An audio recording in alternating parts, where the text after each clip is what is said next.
l'histoire de comment le panafricanisme est né et tout ça, du 15e siècle au 20e siècle, l'idéologie panafricanisme, après ce tour d'horizon de son histoire, permettez-moi maintenant de vous proposer une définition de cette idéologie que je considère être aujourd'hui au point le plus élevé possible de sa maturation. Ce que je veux dire par là, le panafricanisme a connu des objectifs tactiques intermédiaires. La fin de l'esclavage, le droit des Noirs, l'indépendance. Mais aujourd'hui, le mouvement panafricain a un autre niveau. C'est la fin, si vous voulez, c'est la dernière étape avant l'étape stratégique du panafricanisme, qui est l'émancipation totale des Noirs et la renaissance africaine, n'est-ce pas? Et cette dernière étape, justement, elle se passe maintenant. C'est pour ça que je dis que le mouvement est arrivé vraiment au sommet de son évolution,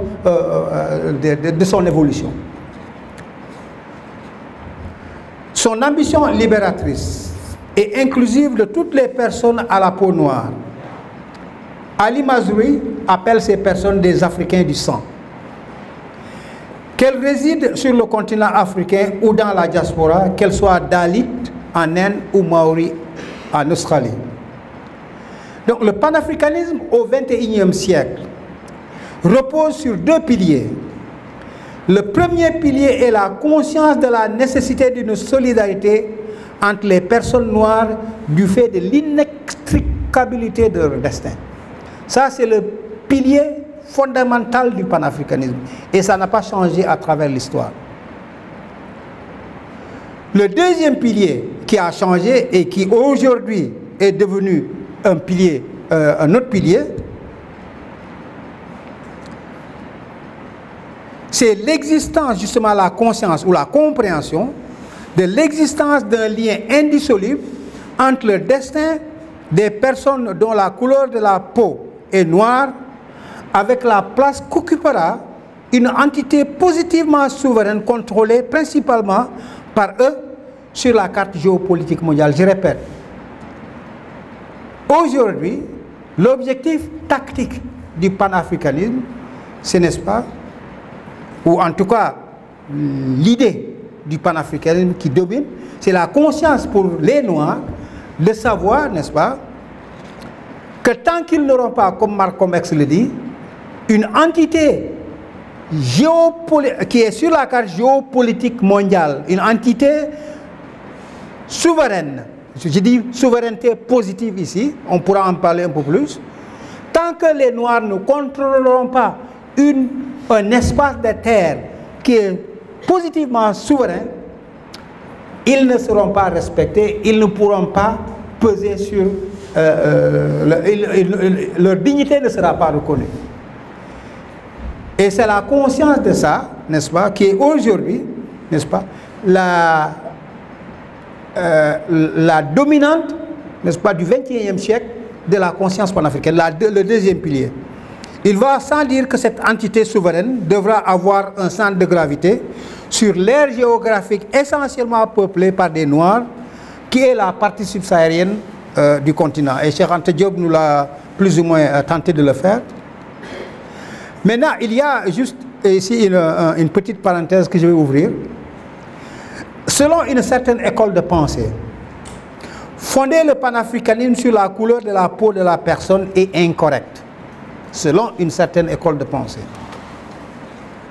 Pour ce courant, il n'y a qu'une race humaine.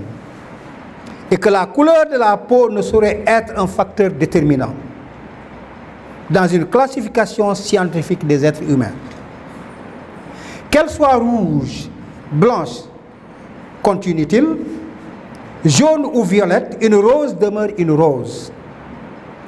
Qu'il soit sans couleur, c'est-à-dire blanc, ou tricolore, un chat demeure toujours un chat. Ce que les membres de cette école oublient ou ne semblent pas se rendre compte est que cette vérité est une vérité biologique. Biologique, c'est bien là-bas à la fac de sciences, là-bas, à côté là. Oui, effectivement, à la fac là-bas, on ne peut pas classer les gens sur la base là. C'est des êtres humains, la race humaine, il n'y en a pas d'autre, n'est-ce pas?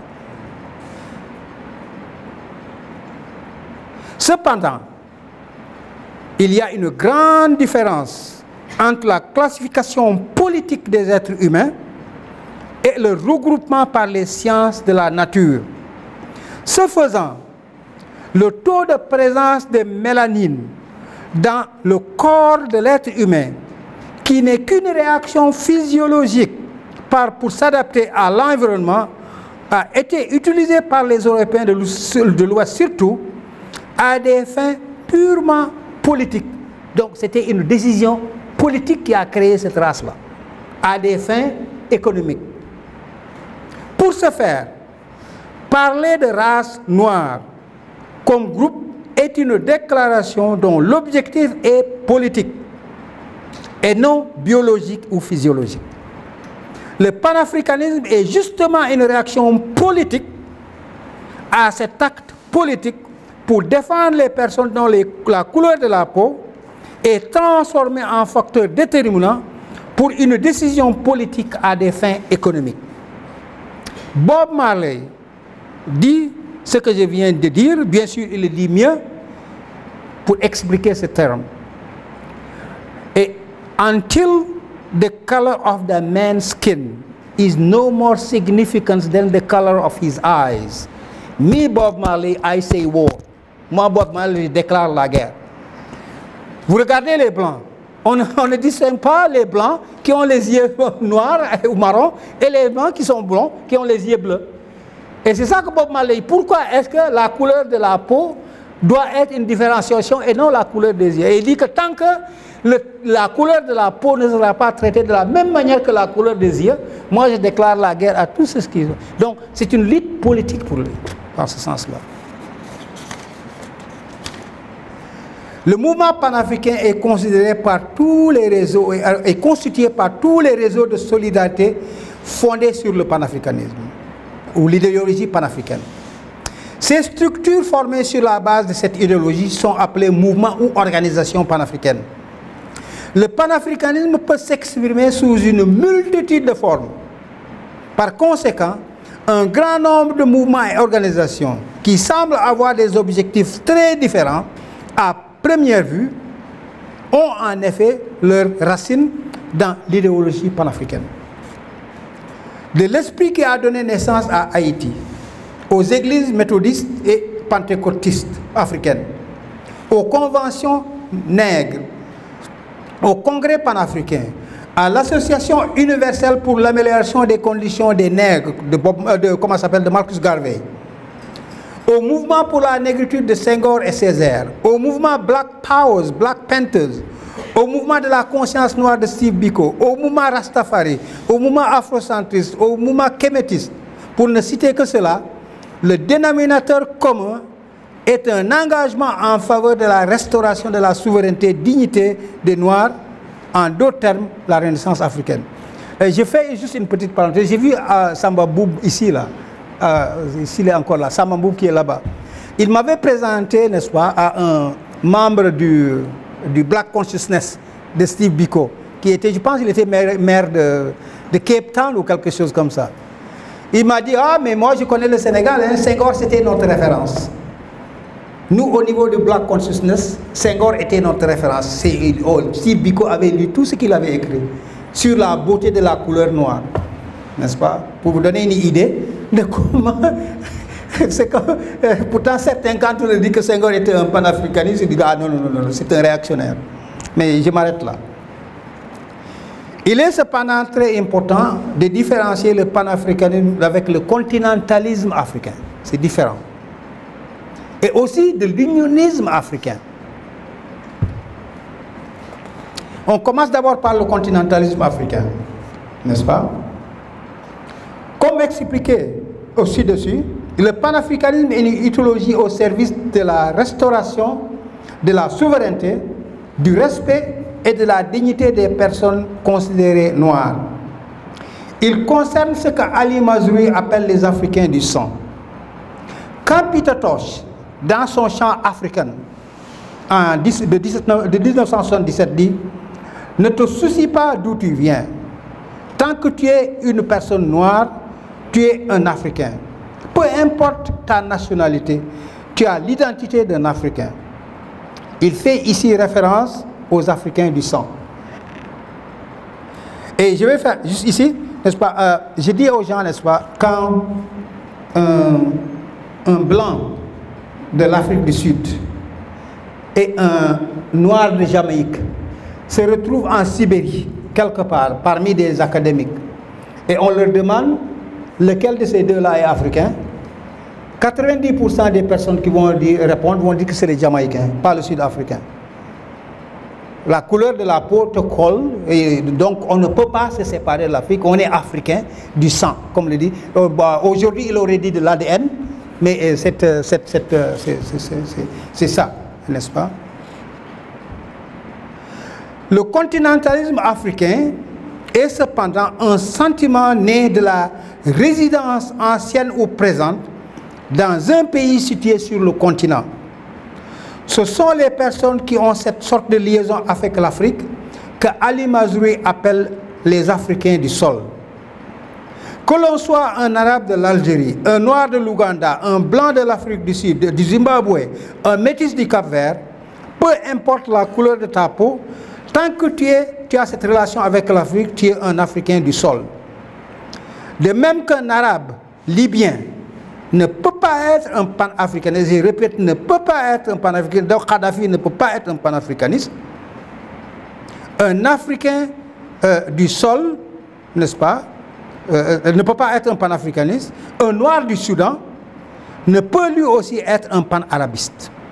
Même si son aliénation le fait croire qu'il est qualifié pour être membre de ce mouvement-là. Toutefois, un arabe blond du Maroc et un noir bon teint du Sénégal peuvent tous les deux être des continentalistes africains. Gamal Abdel Nasser, Muammar Kadhafi, Mehdi Ben Barka, Abraham Serfati, Ahmed Ben Bella, Cheikh Anta Diop, Robert Sobukwe, Rouf Edio Slovo, Milton Obote, Modibo Keïta, Kwame Nkrumah, Senghor, pour ne citer que cela, étaient des continentalistes. Des continentalistes. La différenciation du panafricanisme avec l'unionisme africain. L'unionisme africain n'est pas une idéologie raciale aussi. Les unionistes africains ont l'ambition de rassembler à des fins culturelles, politiques ou économiques les Africains du sol et ou les Africains du sang, c'est-à-dire tous les Africains, de manière séparée ou ensemble.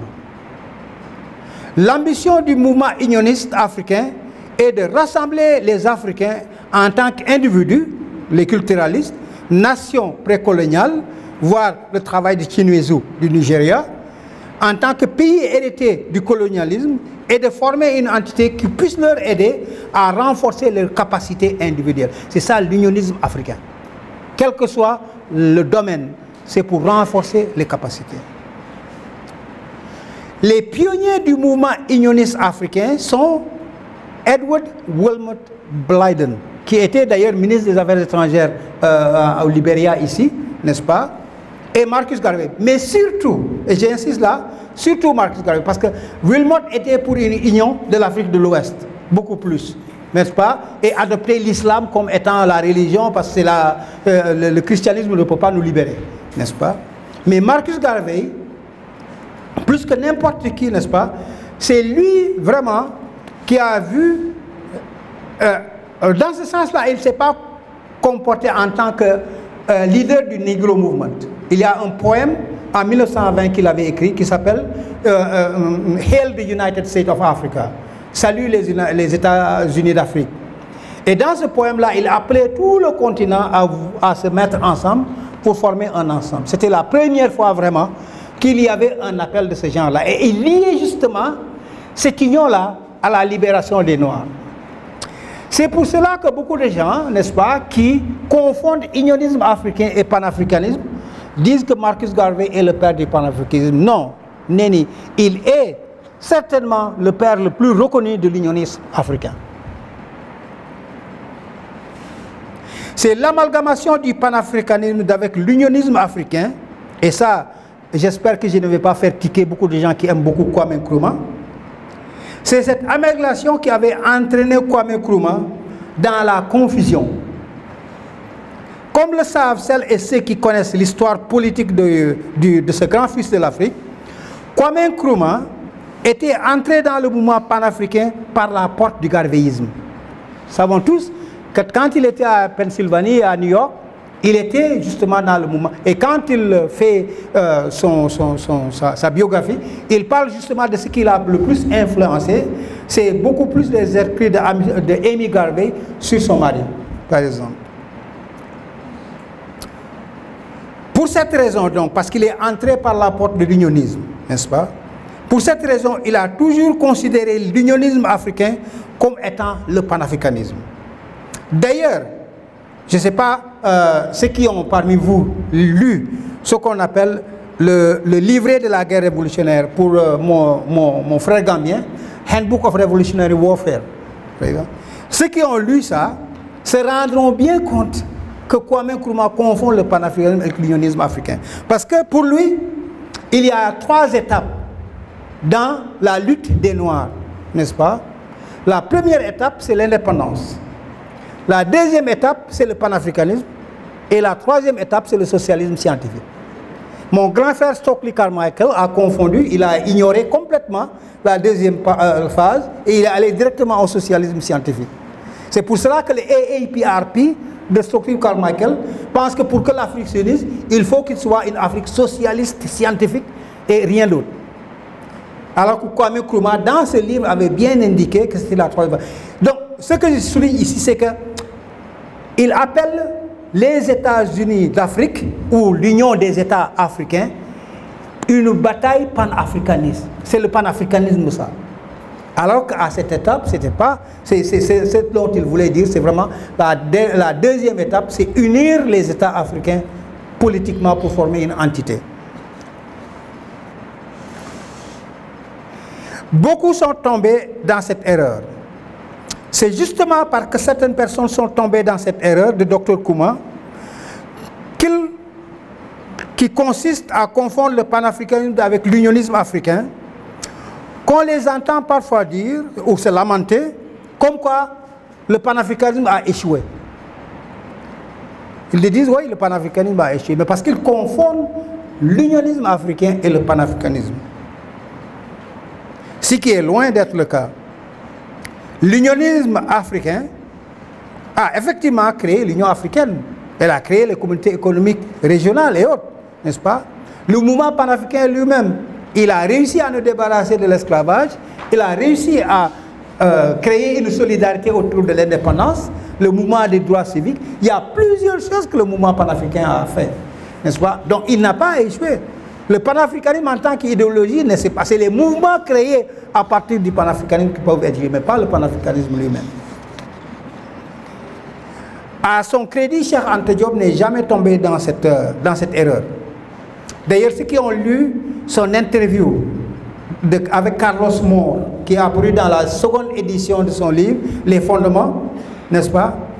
Là, Cheikh Anta différencie la conscience continentale, quand il dit que la raison pour laquelle les Africains du Nord vont venir dans l'Union, il parle de continental consciousness, conscience continentale. Et c'est ça qui va justement tirer les Africains du Nord vers nous, beaucoup plus que vers le Middle East, n'est-ce pas? Et d'ailleurs, il dit qu'ils n'ont même pas intérêt à être avec le Middle East dans tous les cas. Le mouvement unioniste a en son sein plusieurs écoles de pensée. On y retrouve essentiellement les unionistes politiques au sein desquels nous retrouvons différentes factions dont les 3 principales sont les intergouvernementalistes, ça veut dire ceux qui ont défait Nkrumah en 1963 et Kadhafi en 2000 pour former l'OIA et l'Union africaine. Il y a les fédéralistes, leur chef de file en 1963 était Nkrumah. Il y a bien sûr Modibo Keïta qui l'avait soutenu, il y avait Sékou Touré, il y a Milton Obote de l'Ouganda aussi qui l'avait soutenu, n'est-ce pas? Il y a ce qu'on appelle les unitaristes au sein des unionistes politiques, dont le plus connu sont les membres du parti qui a été créé par Stokely Carmichael, alias Kwame Touré, ou le Parti révolutionnaire des peuples africains. Il y a les unionistes économiques, c'est ce qui ont mis en avant les communautés économiques régionales, la Commission économique sur l'Afrique, la ZLECA, le NEPAD, le plan de Lagos. Tout ça, ce sont et même comment s'appelle le plan Afrique 2063 ou quelque chose comme ça. Ça, ce sont des unionistes économiques pour l'essentiel. Il y a des unionistes culturels dans ce groupe. Par exemple, les Rastafari, les Kemetis qui pensent que nous, Africains, pour sortir de là où on est, on doit se retourner dans nos cultures et s'unir culturellement pour pouvoir sortir de ça. Et je mettrai aussi dans ça, plus ou moins à un moindre degré, des personnes qui défendent comme la nécessité pour les Africains d'avoir une seule langue. Beaucoup parlent du Swahili, n'est-ce pas? D'avoir une seule langue. Ça, ce sont plus ou moins des unionistes culturels, dans une certaine mesure.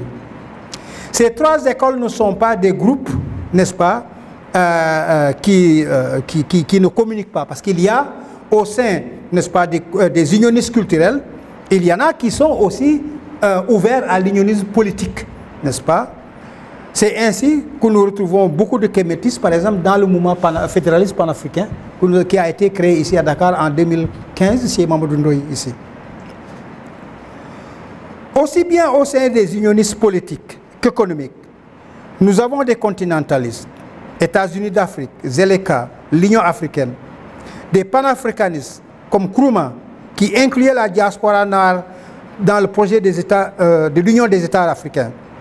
Il y a Cheikh Anta Diop dedans, les fondateurs du mouvement fédéraliste panafricain.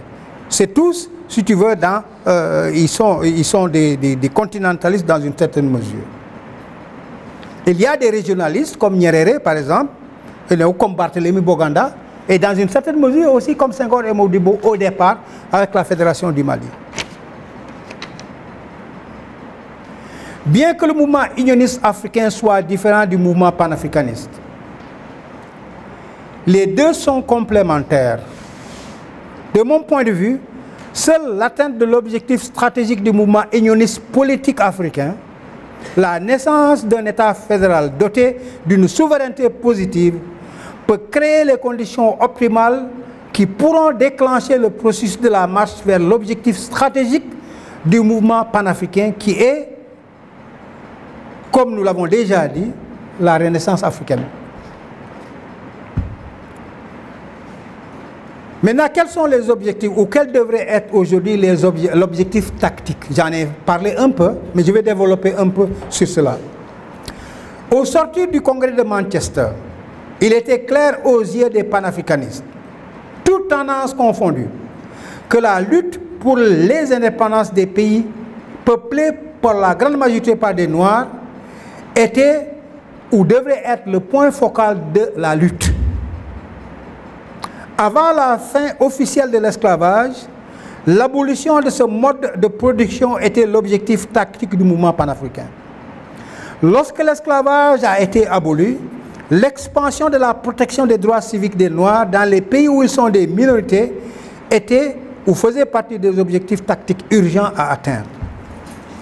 Aujourd'hui, l'absence d'un accord entre panafricanistes concernant l'objectif tactique principal qui devait être le point focal de leur mouvement, comme cela a été le cas durant la période de son histoire citée plus haut, a créé beaucoup de confusion et de dissension au sein du mouvement.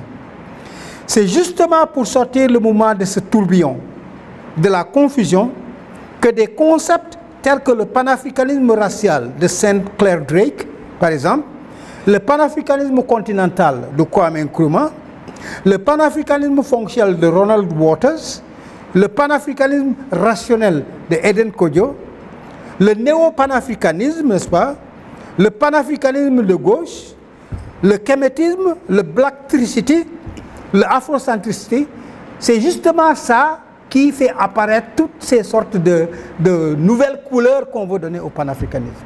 Parce qu'il n'y a pas une entente sur un objectif tactique clair sur lequel nous devons tous nous mobiliser. La réalité est que depuis sa naissance, au début du XVe siècle, il n'y a qu'une idéologie qui est exprimée en mouvement avec des objectifs tactiques certes variables, mais qui néanmoins se sont toujours inscrits dans la bataille des peuples noirs pour l'atteinte de l'objectif stratégique de cette idéologie qui n'est ni moins ni plus que la Renaissance africaine. Aujourd'hui, une myriade d'organisations agissent sur le terrain de manière très disparate. Elles ont besoin d'accorder leur violon pour donner au mouvement panafricain du XXIe siècle l'ampleur qu'il a le potentiel d'avoir. La retrouvaille à un congrès qui pourra regrouper toutes les factions et groupuscules se réclamant du panafricanisme est une nécessité. Il urge de dépasser les clivages qui ont été accentués lors du 7e congrès panafricain qui s'est tenu en Kampala en 1994. Je vais faire un clin d'œil, n'est-ce pas, à la Renaissance africaine. Après ce rappel sur le contexte qui a donné naissance à l'idéologie panafricanisme et l'offre d'une définition du premier axe central du sujet de cette conversation aujourd'hui, venons-en maintenant au deuxième concept central dans cet échange qui est la Renaissance africaine. Qu'est-ce que la Renaissance africaine? Certains disent que la Renaissance c'est rien, n'est-ce pas? Je ne suis pas de cet avis-là. La Renaissance africaine est comme toute Renaissance un processus. Ce n'est pas un acte, c'est un processus, une série d'actions qui s'inscrivent dans le temps pour remettre à l'heure une société sur sa pendule culturelle. Les membres de celle-ci, ces membres de cette société, se sentiront le maximum de confort possible dans leurs décisions et dans leur manière de vivre, dans cette forme de nouvelle réorganisation qui a été justement interrompue par une force externe ou interne. Un peuple a besoin d'une renaissance lorsque le processus de son évolution naturelle ou développement a été perturbé par une force externe ou interne qui l'a étouffé. Pour nous, c'est le colonialisme. Pour l'Europe, c'était l'Église, à la période de Dark Age, comme on appelle ça. Pour le cas particulier de la Renaissance africaine, les cultures qui ont été gravement endommagées par celles des Africains du sang. Ce n'est pas celles des Africains du Nord, hein, ce n'est pas celles des Blancs de l'Afrique du Sud, mais surtout, c'est les cultures des Africains au sud du Sahara et les Noirs. C'est elles, surtout, qui ont été perturbées par l'esclavage et par le colonialisme.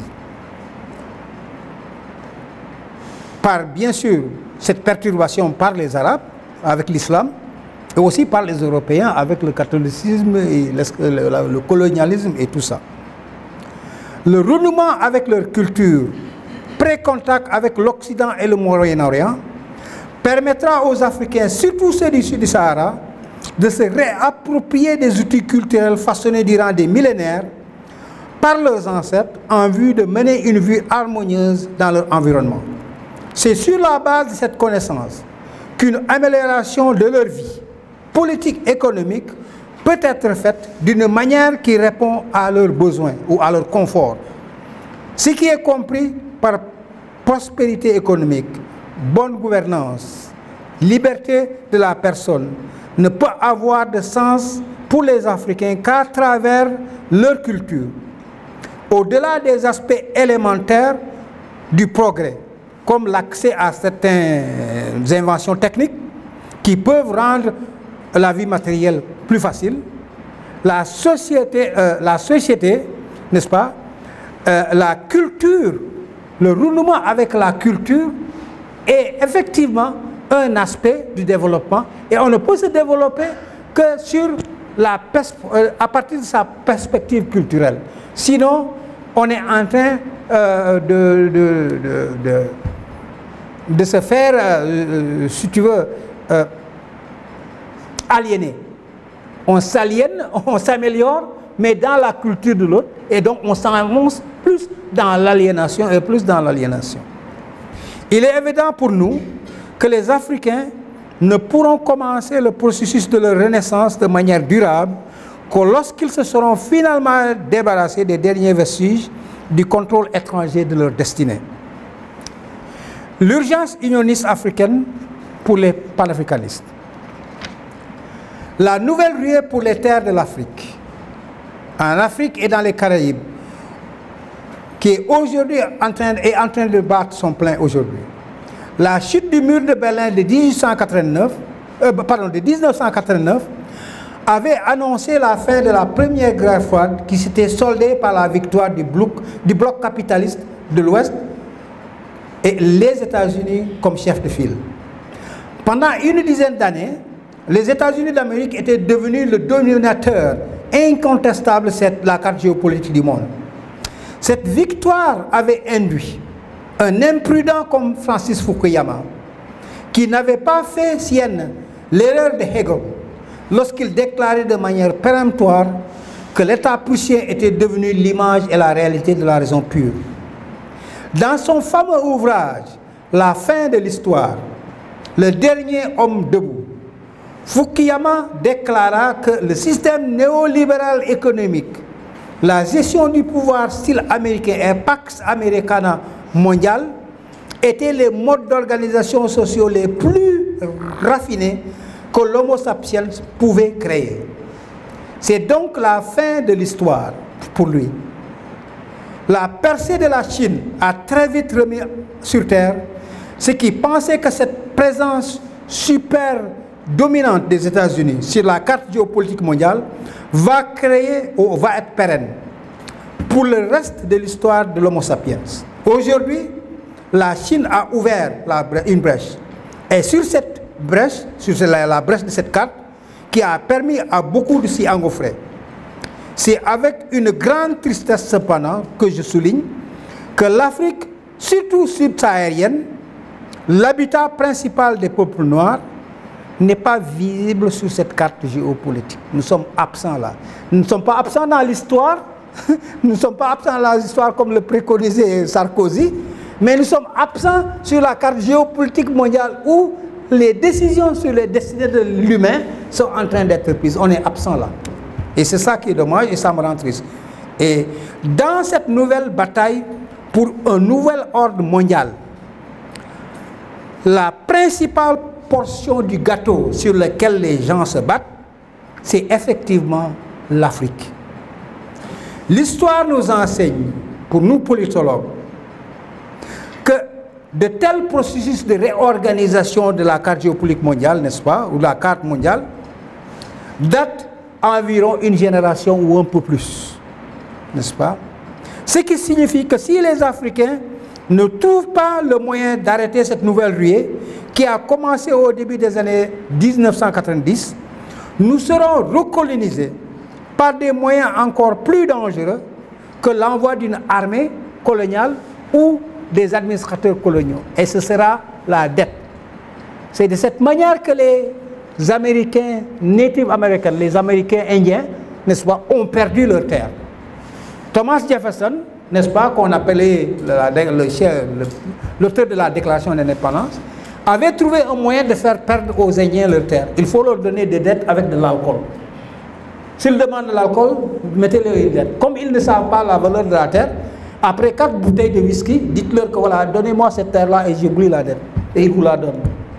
L'essentiel des terres des Indiens ont été perdues. Et nous, ce qu'on nous fait miroiter, c'est des taux d'intérêt qui sont très bas par la Chine. C'est avec bien sûr des conditions qui ne sont pas d'habitude claires. C'est d'autres dettes, la Banque mondiale et les autres, n'est-ce pas? On est là en train de gérer des États qui essaient de colmater le déficit budgétaire avec des dettes. Donc, on est justement vers la direction d'être recolonisé par la dette. Et cette colonisation-là, elle sera légale parce que tu as signé, c'est une dette, tu payes, tu payes pas, c'était sur papier, l'autre c'était par la force. Et on peut résister beaucoup plus facilement à cette forme de colonisation qu'on peut résister à une forme de colonisation où toi, avec la pérennité de l'État, tu avais signé que voilà, toi tu vas payer, que tu donnes. Donc, c'est ça qui est le danger aujourd'hui qui court. Certains. Ok, j'ai presque fini. Ici à ma dernière. Certains, pas nécessairement des pessimistes, diront que notre seule option est de nous adapter à cette nouvelle carte en diversifiant notre partenariat avec le nouveau chef du monde. Pour eux, c'est la meilleure option parce que ceux qui ont intérêt à la balkanisation de l'Afrique ne nous laisseront pas, nous, Africains noirs, ils ont trop à y perdre. Ils citeront par exemple Kwame Nkrumah en 1963, Kadhafi en 2007. Ce que ces sceptiques oublient ou ne prennent pas en compte, c'est qu'un peuple uni ne peut être défait, comme le disent les autres. L'erreur de Nkrumah et de Kadhafi, que nos générations ne devront pas faire, ou ne vont pas répéter, et qu'eux, ils comptaient sur ceux qui ont le plus intérêt à ce que l'Afrique ne s'unisse pas, comme étant leurs partenaires, les chefs d'État africains et autres. C'était ça leur erreur. L'erreur que nous devons rectifier, c'est justement de compter sur les masses populaires africaines, parce qu'elles et elles seules auront et ont toujours eu intérêt à ce que les États africains unissent pour créer beaucoup plus d'opportunités, n'est-ce pas, et beaucoup plus de liberté pour elles.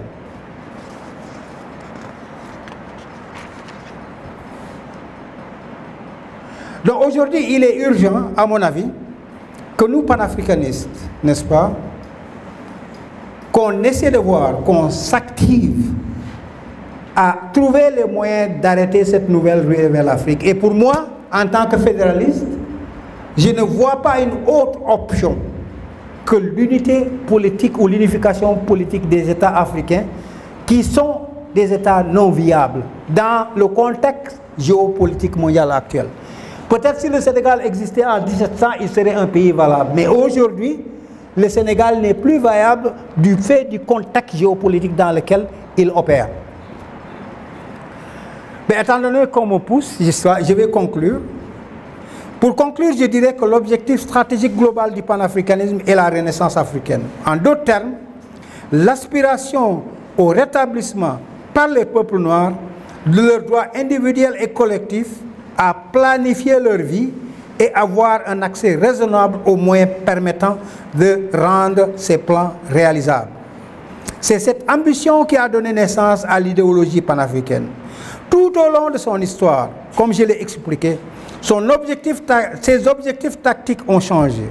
D'abord, l'abolissement de l'emprise des propriétaires d'esclaves sur leurs captifs, suivi de l'exigence de l'abolition de l'esclavage, de l'émancipation des victimes et de leur reconnaissance comme citoyens à part entière, la fin du lynchage, la demande pour un meilleur traitement des peuples noirs colonisés, puis celle de l'indépendance des colonies africaines. Donc, ces objectifs tactiques ont changé au fur et à mesure de l'histoire. Malgré ces victoires significatives, le peuple africain noir court toujours derrière le rétablissement de leur souveraineté positive, la restauration de leur respect et la réparation des torts, leur dignité et torts qui ont été commis contre eux à travers l'esclavage et la colonisation sous toutes ses formes. Comme l'a dit une fois Frantz Fanon, chaque génération doit, dans une relative opacité, découvrir sa mission, l'accomplir ou la trahir. Les anciens et présents maoïstes dans cette salle, et Roxel sait bien qu'il y en a beaucoup ici, n'est-ce pas, hein, et Trotsky aussi, se serait demandé quelle est la contradiction principale d'aujourd'hui.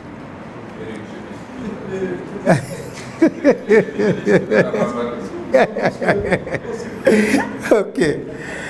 Il est évident pour moi que cette contradiction principale n'est pas la corruption dans la gestion des miettes, et je répète bien, ce n'est pas la bataille pour l'élimination de la corruption dans la gestion des miettes politiques et économiques laissées derrière par les impérialistes. Elle ne se situe pas non plus entre la bourgeoisie et le prolétariat africain, ce qui parle de panafricanisme de gauche. Ce que Cheikh Anta a essayé de nous faire comprendre, bien sûr, elle n'est pas celle entre les gouvernants africains et les peuples africains, quel que puisse être le degré de malgouvernance. Et j'insiste sur ça, ce n'est pas entre nous et les malgouvernants de nos pays. Quelle est alors cette contradiction dans la résolution que nous devrions considérer comme la mission principale des principales générations d'Africains? La victoire éclatante de Dioma Diakhar Faye au soir du 24 mars 2024, le candidat d'un parti politique qui, dès le départ, a fait du souverainisme son cheval de bataille. Le soutien des jeunes burkinabés, maliennes, nigériennes, des coups d'État dans ces pays, parce que les auteurs de ces derniers avaient choisi comme monture la lutte contre le néocolonialisme, surtout français, pour se donner une légitimité populaire, montre à suffisance que la contradiction principale que les panafricanistes doivent régler est celle entre les peuples africains et l'impérialisme. En d'autres termes, mettre fin au néocolonialisme est aujourd'hui notre mission ou la mission de cette génération. Samir Amin nous propose une déconnexion, mais ne dit pas de manière claire, comme je lui ai dit une fois, comment opérer à celle-ci. Et peut-être Aziz va nous éclairer sur ça. Garvey, Nkrumah, Cheikh Anta Diop nous avait dit comment le faire. Faire recours à l'unionisme africain et créer un empire qui n'aura pas besoin d'avoir des velléités impérialistes parce qu'on n'a pas besoin d'aller chercher les ressources chez les autres. Les peuples africains sont les seuls en mesure de regagner le contrôle de leur destinée pour réparer les torts qui leur ont été causés par l'esclavage, le colonialisme et l'apartheid. Cet empire sur lequel le soleil ne se couchera jamais, comme l'appelait Marcus Garvey, est celui qui peut et va assurer la protection des Noirs partout où ils se retrouveront dans l'univers, comme le disait Malcolm X. Qu'ils soient Maori, Dalit, Beti, Hausa, Mandé, Akan, Xhosa, Shona, Afro-Américains, Afro-Caribéens, Afro-Latinos. Je dois cependant quand même attirer l'attention de tout le monde ici que cette liste n'inclut pas les Diola et les Toucouleurs. Parce que leur perte de souveraineté, et écoutez-moi bien vous les Toucouleurs, votre perte de souveraineté individuelle et collective, je dis bien, est le produit d'une décision inévocable de Roxane en accord avec vos pangols, n'est-ce pas? Avec la collaboration de nos pangols, n'est-ce pas? Donc, n'allez pas essayer d'être dans cette liste de personnes à regagner le vote souveraineté. Et je vous remercie.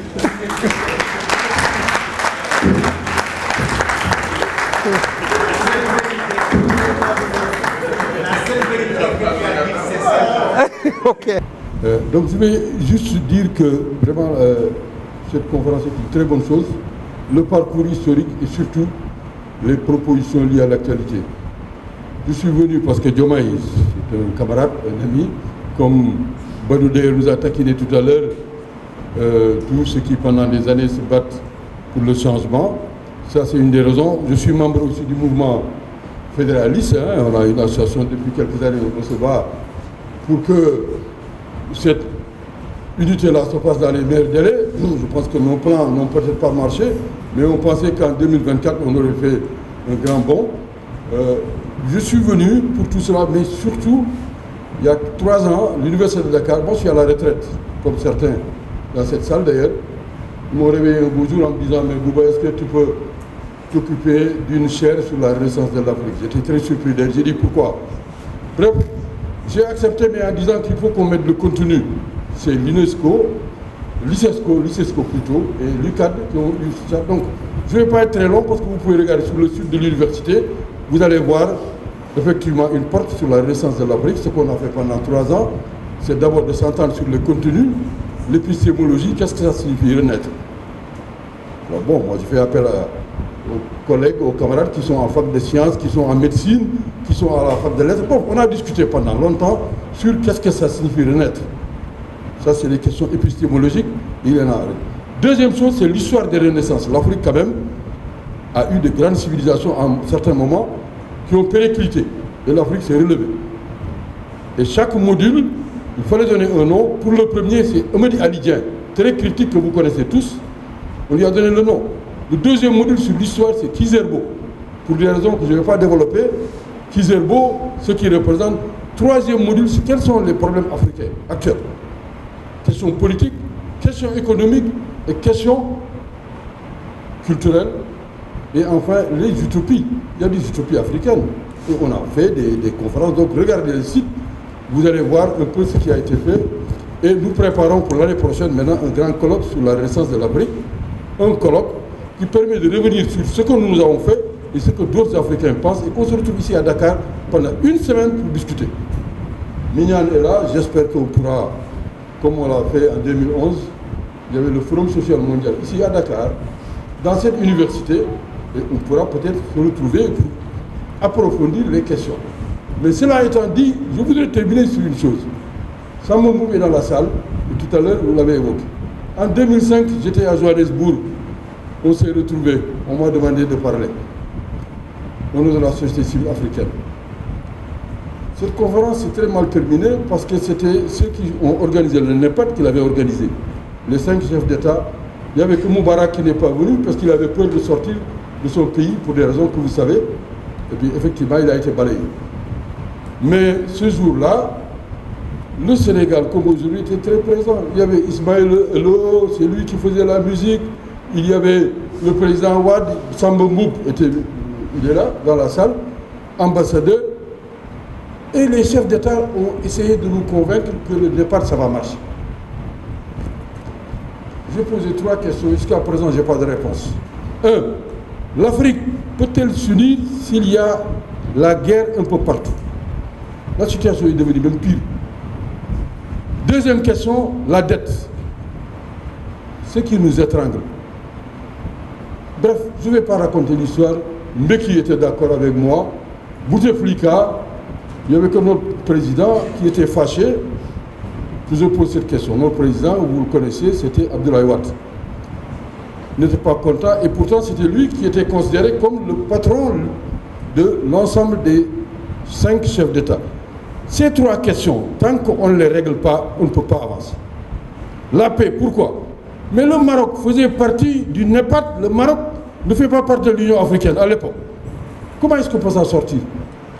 Et les Africains courageux sont venus me trouver, les délégués de la BAD, pour me dire que vous avez raison, l'Afrique est bloquée, parce que ça fait 30 ans qu'on est en train de nous battre sur des questions comme le Sahara, ces questions-là.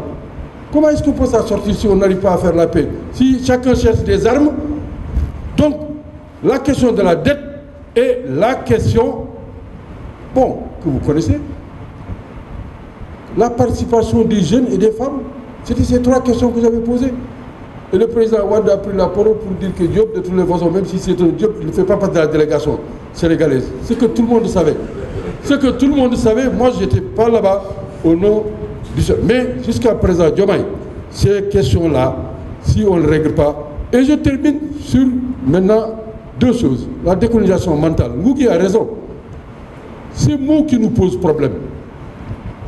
Afrique, nègre, mais ce n'est pas des mots européens.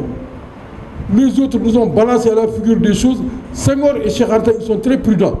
Ils disent que ce mot-là, il faut qu'on y revienne. D'où ça vient? Moi, ce que je sais, parce que quand même j'ai appris l'égyptien ancien, j'ai appris le latin et le grec, ces mots, c'est des mots africains.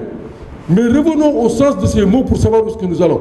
Le mot nègre, mais ce n'est pas la couleur de la peau, c'est la couleur de l'eau. En Wolof, quand on dit Maïmandoch Mounioul, en Poular, Ndiam Balejo, ça n'a rien à voir avec des couleurs de peau. Donc l'Afrique, son histoire, les 2 choses essentielles, c'est l'eau et le feu. L'eau, le mot nègre, c'est l'eau. D'ailleurs, j'ai dit ça à mon frère, quand on faisait le musée des civilisations noires, j'ai dit, je me suis battu, j'ai été minorisé. J'ai dit que le mot musée des civilisations noires, bon c'est vrai, Senghor, les gars ils se sont battus, mais revenons au sens de ces 2 mots, c'est là la fin. Le mot Afrique également, c'est un mot africain. Moi, quand j'étais jeune, quand on peut affaire depuis l'Égypte pharaonique, c'est le feu. Maïma Afara, qui dégo wolof fi. Afara, c'est les brochettes. C'est ça le mot, le sens des mots africains. Et aujourd'hui, les Européens nous ont tellement colonisés qu'on se bat pour dire que oui, ces mots, les mots Afrique et le mot nègre, c'est des mots africains. Reprenons nos mots, ndox, ak safara, l'énergie, yoy tax ñu génn ci. Merci.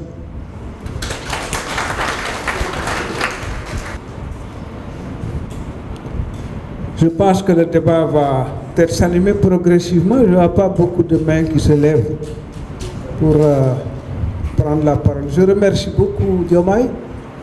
J'ai énormément appris aujourd'hui. Hein? Ah oui, oui, beaucoup, vraiment.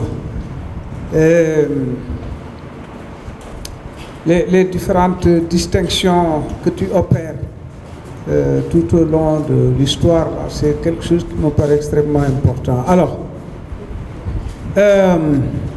j'ai regardé un peu l'évolution du continent entre 1960 et 2020. C'est 3 fois 20 ans.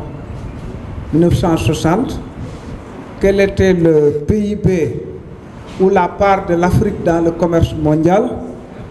5%. Quelle était la population? 200 et quelques millions.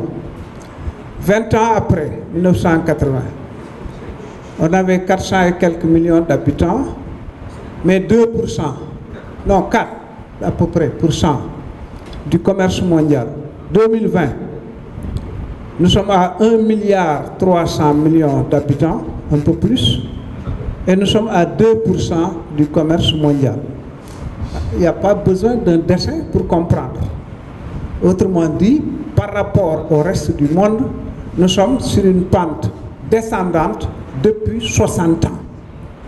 C'est-à-dire depuis nos indépendances, entre guillemets. À mon avis, c'est la question à résoudre. Hein. Vraiment, je me demande s'il y a lieu de discourir sur ces questions. C'est comment y arriver. Comment y arriver? Bon, il y a eu beaucoup de tentatives. Tu as parlé de Nkrumah, Garvey, etc. Et bon, ce serait encore trop long. Mais comment les générations d'aujourd'hui doivent s'y prendre pour résoudre les équations qui sont les nôtres? N'est-ce pas? C'est la question. Bon, moi je me dis que il faut prouver le mouvement en marchant. C'est en marchant. On a essayé, hein, du temps de Thomas, quand vous allez à Ouagadougou, voilà, vous retrouvez beaucoup de militants révolutionnaires, etc. Bon, c'est malheureusement pas allé très loin. Il y a eu des gens qui ont combattu guerre de libération nationale, Angola, Mozambique, Guinée-Bissau, etc., etc. Mais bon, on aurait pu s'attendre à ce qu'après la libération, ces pays puissent être des berceaux pour pousser la lutte vers l'indépendance de l'Afrique. Ça n'a pas été le cas, malheureusement. Ça s'est parfois même très mal terminé. Alors, comment rebondir par rapport à toutes ces expériences? On a au Sénégal un nouveau régime, voilà, qui revendique les mêmes principes, les mêmes orientations, les mêmes ambitions. Est-ce que pour une fois, on va pouvoir peut-être, sur le moyen terme au moins, disposer de nouveaux atouts, de nouvelles opportunités pour faire avancer les choses? Je ne crois pas qu'il soit juste de se croiser les bras en disant, puisque eux pensent la même chose que nous, bon, on attend. Pas du tout, pas du tout. Je crois qu'on doit se battre, trouver des formules. Ce n'est peut-être pas le lieu aujourd'hui de répondre à ce type de questions, mais trouver des formules qui permettent, d'une part, nous-mêmes de nous mettre en mouvement, mais également de les interpeller. Je crois que s'ils voient ça, si elles voient ça, les autorités, elles seront peut-être très encouragées à aller dans le même sens. Merci beaucoup. maa ngi nuyu ñi fi nekk di nuyu monsieur Diomaye ci présentation bi man maa ngi tudda Boubacar Senghor jógee Gambie maa ngi nuyu doyen yi nga xam ne ñoom ñoo nekk fii ak ndaw yi nga xam ne ñoom ñooy jàng ci université bi dafa mel ni ñu ngi delloo buum bi ca booy comme liggéey bi moom lu am solo la li mu fi wax ni ci biir pan-africanisme renaissance ca fam ko dooree ba tey lu am solo la pour ñu mel ni ñu ngee paas baatin bi pour ndaw yi nga xam ne ñoom ñoo nekk seen jamono seen diggi doole seen xam-xam ak seen mun-mun comme ni ko monsieur Decroix doon waxee loolu mooy question bi histoire bi baax na ñu xam ko loolu lu am solo la parce que soo xamul sax histoire doo mun a xam fa ngaa dem waaye tamit fa nga war a dem fi mu nekk nii loolu moo soxal ndaw yi pour naka la ñoo mën a def pour dem Gambie ak Sénégal benn dëkk la benn peuple la benn yéene lañ am naka la ñoo def pour li ñoo waxtaanee depuis 400 années ñu ngi koo waxtaan ñu ngi seet naka la ñoo def pour dem waaye benn tey mënuñoo dem yan matuwaay lañ am yan organisation lañ am man bi ma ko monsieur Decroix waxee dama xar suma tànki tubéy pour egsi fii du tey démb la woon dans des années 80 ñun dañ daan ñëw di laaxu si fii man amoo woon diplôme amoo woon dara waaye dama doon jàng ci université bi fii parce que ñi doon jàngale suñ camarade lañ woon léegi-léegi ñu dugg ci cours yi pour xam pan-africanisme naka laa demee pour jàng ci kaw loolu jural nañu lu bari mu ngee wax ne am nañu doon ñaxtu fii di jógee di dem Mali ak yeneen dëkk pour def coordination léegi man gisuma ndaw yi jublu ci loolu te léegi lañ gën a am matuwaay yi gën a xarañ comme li nga xam ne mag yi ñu ngi ko daan def di jógee fii di xar seen tànki tubéy di dugg ci yeneen réew yi di seet Afrique naka laa demee ci kanam léegi gisuma nag ndaw yi ñu seesu si kaw loolu te ndaw yi fi mu nekk ñoo amee potentiel ñoo amee matuwaay yoo xam ne moo gën a yomb naka la ñoo def ñaareel bi mooy pan africanisme yàgg nañ di ko wax renaissance bi si loolu la ñëw léegi pan africain bi ñu doon wax nañ ne li ci ëppoon doole li taxoon muy doon dox mooy koom-koom mooy économie parce que wax na ne ñoom Mélénique mooy woon buuri Éthiopie bi waxtu boobu dañ gisoon ne seen taxawaay seen dëgëraay baax na pour ñu jox leen solidarité jàppale leen ci kanam ci anam boobu noonu pour seen nguur mun a taxaw pour nguur yooyu mun a multiplier su ko defee ñu mun a jàppale leneen moom la monsieur Decroix doon wax ci nguuri Sénégal tey yaakaar nañ ne am nañ benn perspective benn gis-gis ndax dañ gis ne pan africanisme bi idéologie rek la ndax mouvement la boo xam ne war naa tasaaroo ci réew yi yëpp foo xam ne pan africanisme war na faa nekk yii lu ñu war a bàyyi xel la lu ñu war a waxtaanee la su ko defee pan africanisme bi tam gis ci boppam ñetteel bi mooy économique dafa mel ni économique bi dañ ko dee xaw a suufel wala nooyal trop ci biir pan africanisme bi parce que bu ñu waxee ne gàncax gi ak alal bi ak matuwaay yi yëpp ñu ngi biir Afrique ñun ñi nga xam ne suñ gis-gis mooy gis-gisi africain mënuñoo développer loolu parce que xicoo bi yëpp xeex bi yëpp wax ji yëpp loolu la suuf bi ak alal bi xëy na culture bi ak yeneen yi loolu lu ci tegu la valeur yi ci aada parce que boo defar loo defar mu baax keneen bugga ko léegi yooyu naka la ñoo def pour ndawi Afrique gën cee taxawaay parce que fi mu nekk ni Afrique dafa ñëw ci beneen anam boo xam ne comme ni mu ko fi waxee nii ñëpp foofu leen jublu te fi mu nekk nii bu ñu recoloniser ou bu ñu gënee saxal seen bopp ci colonisation boobu dafaa gën a miiti leneen li mooy ñun suñ biir Sénégal bi am na ay kuréel yoo xam ne ñu ngi fi bari nañ pan africaniste idéologie wala ñu ngi gis-gis yooyu naka la ñoo def pour taxawal ay matuwaay yoo xam ne dinañ ci mun a jàppalante fii yéen a ngi am université yu bari Gambie am nañ benn ñaari université ñu seet naka la ñoo def pour lëkkaloo ci kaw loolu pour mu gën a dëgër ñi nga xam ne tam ay mbootaay lañ ñu seet naka la ñoo def ci loolu man xaw ma nag waaye ñi nga xam ne ñoom ñoo jiitu ci mbiri pan africain naka la ñoo def pour organisation yi ci nekk ñu def compté ñu seet ñan lañ lan mooy seen xalaat ñan a nekk ci différentes philosophies ñii unification la ñoo wax ñii économique la ñoo wax ñëlee la ñoo wax ñu seet naka la ñoo indi affaire jërëjëf.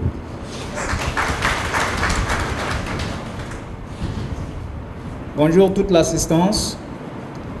Bonjour. Pardon? Ok, moi d'accord, je m'appelle Joël Moyenge, je suis centrafricain de nationalité et je suis le coordonnateur de MFPA Centrafrique.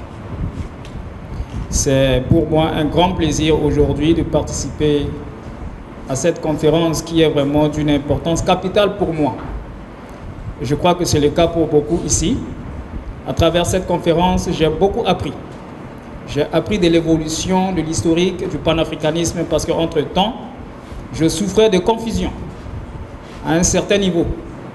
Et au sorti, ou soit suite à cette présentation que vient de faire camarade Ndongo, merci beaucoup, les choses sont beaucoup plus claires dans ma tête. Et je tiens également à vous remercier pour nous avoir interpellés sur la nécessité de notre mission en invoquant ou en convoquant Frantz Fanon, qui autrefois disait « Chaque génération doit découvrir sa mission, l'accomplir ou la trahir ». Aujourd'hui, nous sommes en train de parler du panafricanisme au XXIe siècle. Au même moment que nous sommes en train de parler du panafricanisme au XXIe siècle, l'Est de la RDC est en train de subir une crise qui, à la date d'aujourd'hui, compte 30 ans si je ne me trompe pas. Et ce ne sont pas les Occidentaux qui attaquent directement. Ils utilisent les Africains pour agresser d'autres Africains. Voilà des cas concrets d'obstacles du panafricanisme sur notre continent. Alors, face à cela, vous nous avez proposé une alternative qui partirait de la prise en compte ou de l'implication de la masse africaine. Je partage cet avis avec vous, parce que depuis très longtemps, le panafricanisme s'est appuyé sur l'appui extérieur et non intérieur.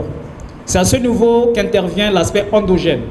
C'est très important d'impliquer la population dans la marche d'un véritable panafricanisme du XXIe siècle.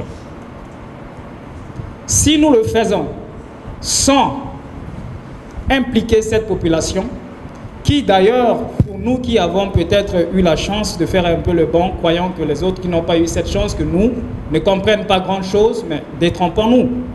Moi, par exemple, je suis centrafricain, mais j'ai des liens directement avec des Congolais de Brazzaville, avec des Congolais de Kinshasa, et pourtant je suis centrafricain. Autrement dit, politiquement, dans une certaine mesure, ces gens ont réussi à nous diviser, mais culturellement, on reste toujours soudés. Et je crois qu'à partir de ce socle culturel, on peut s'appuyer pour finalement réussir ce défi. Parce qu'au-delà de cette difficulté politique qu'ils ont réussi à nous imposer, culturellement, l'Afrique est restée à jamais soudée. Et là, c'est un point important que je voudrais bien que vous intégrez également dans la dynamique de MFPA pour nous permettre vraiment de faire un bond qualitatif. Merci beaucoup.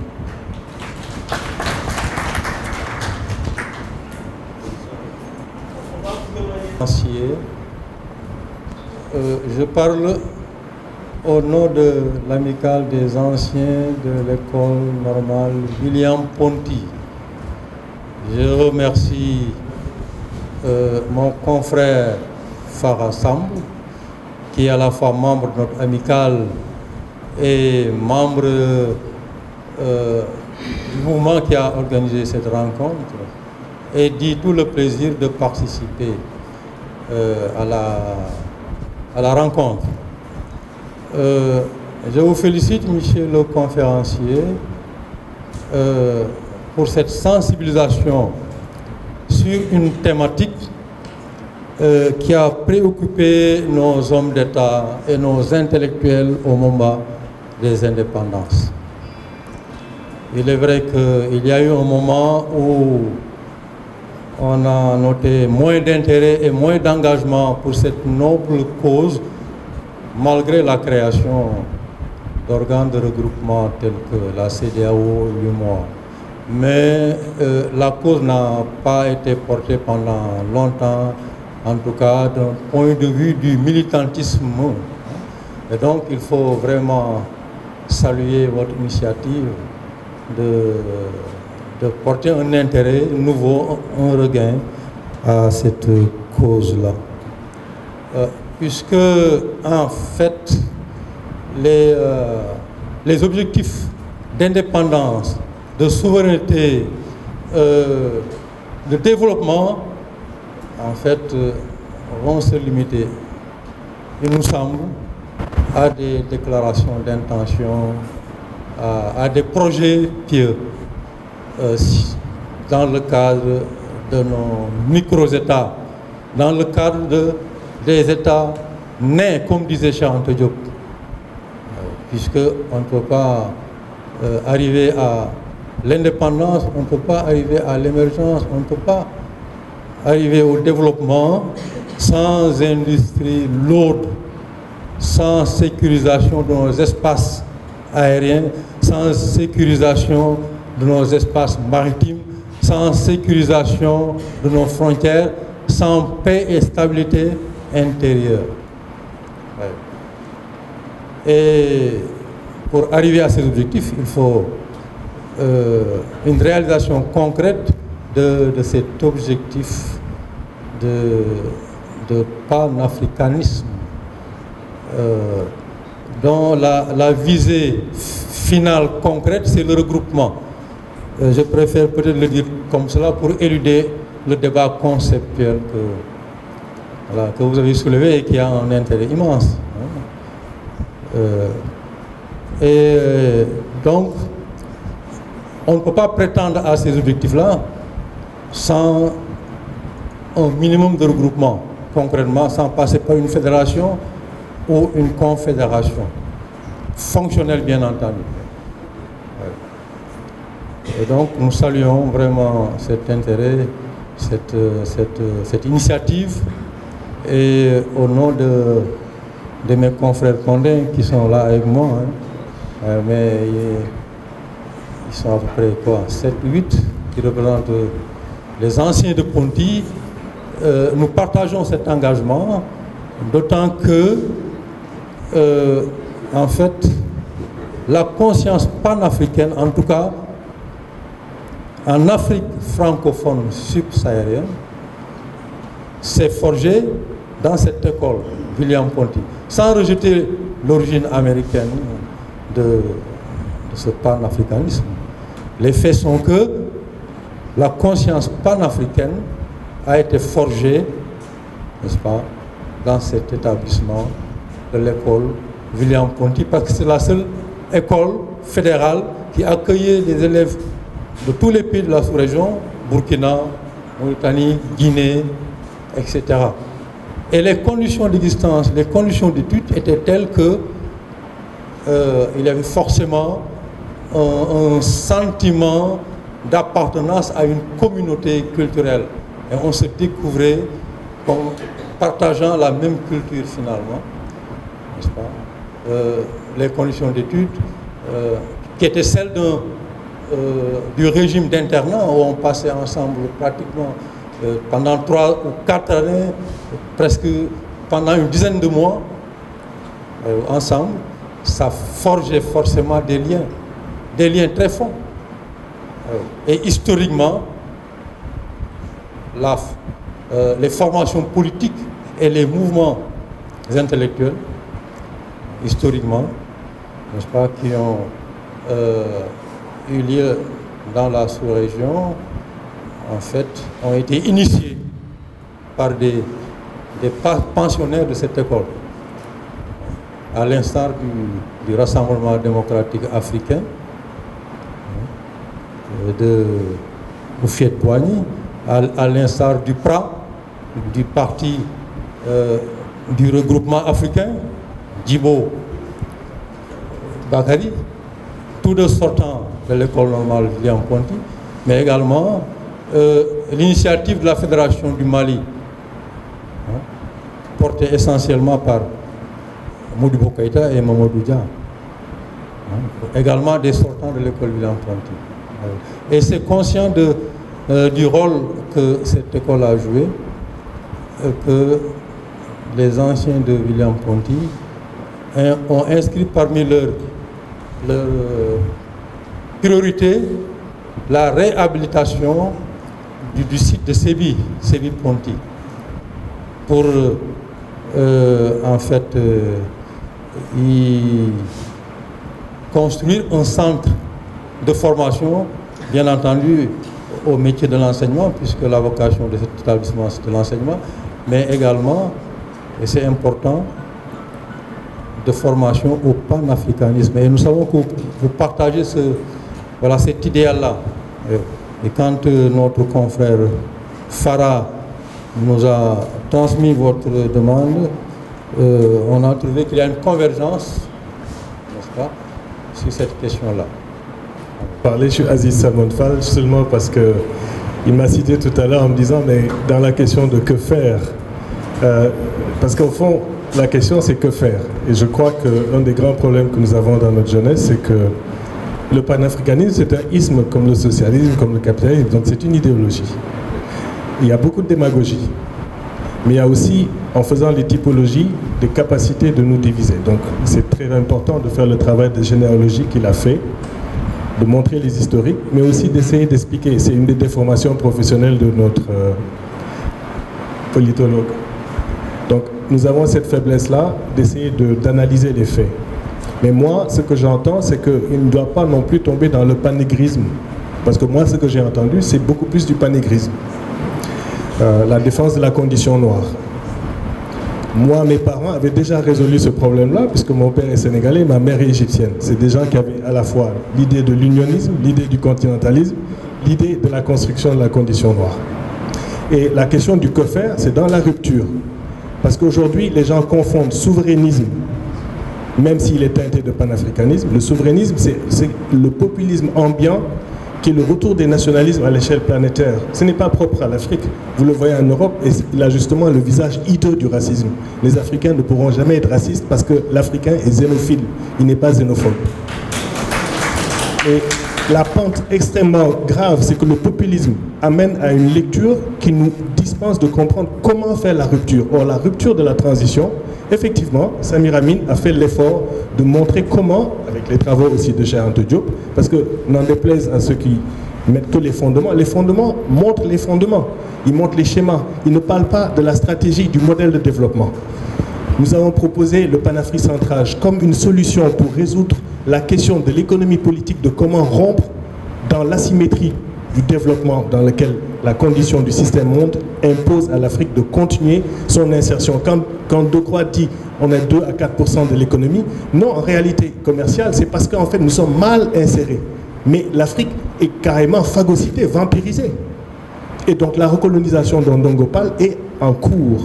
Et cette recolonisation, c'est pas seulement de comprendre ce que les fondements, mais c'est de comprendre comment on va maîtriser la centralisation du surplus, c'est-à-dire notre monnaie, comment nous allons pouvoir garder en réserve nos ressources ou les vendre à qui on veut, comment on va pouvoir défendre la question de la sécurité nationale, comment on va pouvoir faire la reproduction technologique et industrielle. Ça, ce sont les défis qui sont, contrairement à ce qui a été dit, développés dans un modèle de développement autocentré. Tous les pays qui se sont développés sont passés par un modèle autocentré. On fait juste croire que l'Afrique ne pourrait pas le faire. Et donc, il faut bien faire attention. Même l'image de renaissance, il faut se dire la vérité. Le cycle de la vie renaît lorsque vous voyez les plantes renaître, mais l'être humain ne renaît pas. C'est une image, c'est une construction symbolique. Il ne faut pas la prendre non seulement à la lettre. Il faut comprendre qu'on n'a pas de nostalgie, on ne redeviendra pas l'Égypte ancienne, mais on peut sortir de la condition de l'Afrique dans laquelle nous sommes.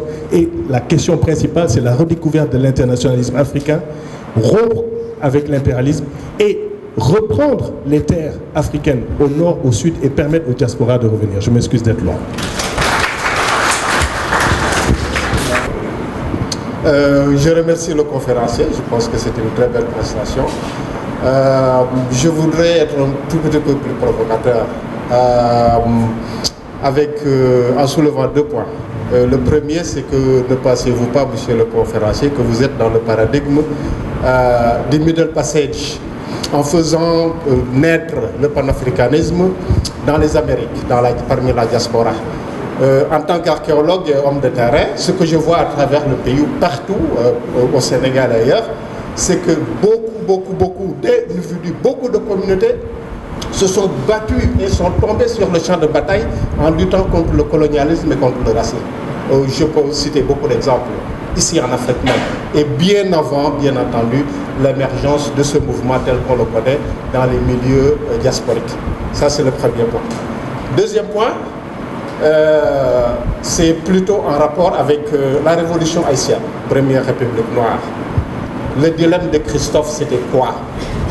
Le dilemme de Christophe, c'est qu'il y a une autre alternative en dehors de l'État-nation colonial. Et ça, c'est un vrai dilemme auquel l'État-nation postcolonial, partout en Afrique et dans le monde, se trouve confronté. Je vous remercie.